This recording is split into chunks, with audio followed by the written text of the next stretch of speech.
महाराष्ट्र महायुति प्रथम पर्याय suspense over एवं द्वितीय पर्याय सस्पेन्स अर्थात मंत्रिमंडल गठन नहीं सस्पेन्स। मंत्रिमंडल नहीं दिल्ली में अंक कषा एनसीपी नेता प्रफुल्ल पटेल मुख्यमंत्री देवेंद्र फडणवीस कर आलोचना। यह भेटघाट में उपस्थित नथिले उपमुख्यमंत्री एकनाथ शिंदे। गतकाली राति रे केंद्र गृहमंत्री अमित शाह, प्रतिरक्षा मंत्री राजनाथ सिंह, सड़क परिवहन मंत्री नितिन गडकरी को भेटी फडणवीस। तेज से भेटघाट में भी उपस्थित नथिले एकनाथ शिंदे। प्रथम पर्यायर सालिश करने को बाध्य होते शिंदे पाई उपमुख्यमंत्री पद। अजित पवार भी होते डेपुटी। हेले वर्तमान बीजेपी शिवसेना और एनसीपी मध्य मंत्रिपद बंटन को नहीं बढ़ी सस्पेंस।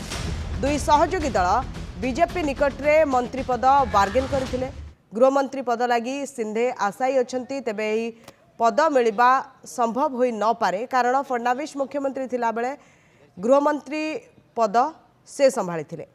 शिवसेना को नगर उन्नयन, पूर्त और राजस्व विभाग मिलिबा ये संभावना रही। एनसीपी अर्थ विभाग मागुथिबा बेले यह भी बीजेपी लगी कष्टकर होई पारे।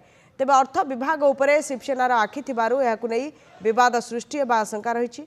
गत मासरे होइतिबा बुझापणा अनुसार बीजेपी को 22, शिवसेना को 12 और एनसीपी को 9 मंत्रिपद मिल पारे। आसंता 16 रु 21 जाए विधानसभा शीतकालीन अधिवेशन बसिबा। ता पूर्व मंत्रिपद बंटन सरिबा आशा करा जाउछि। सेपटे दिल्ली रे एक भरपूर उत्सव रे जन्मदिन पालन करिसेंती NCP SP supremo Sharad Pawar.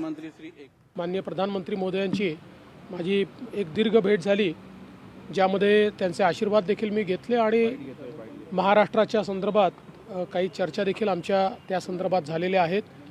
मी काल आमचे राष्ट्रीय अध्यक्ष नड्डाजी, गृहमंत्री अमित शहाजी, त्याचप्रमाणे माननीय नितिन गडकरीजी, संरक्षण मंत्री राजनाथ सिंहजी, पक्षाचे जे सगळे प्रमुख लोक आहेत यांची देखील सदिच्छा भेट घेतलेली आहे।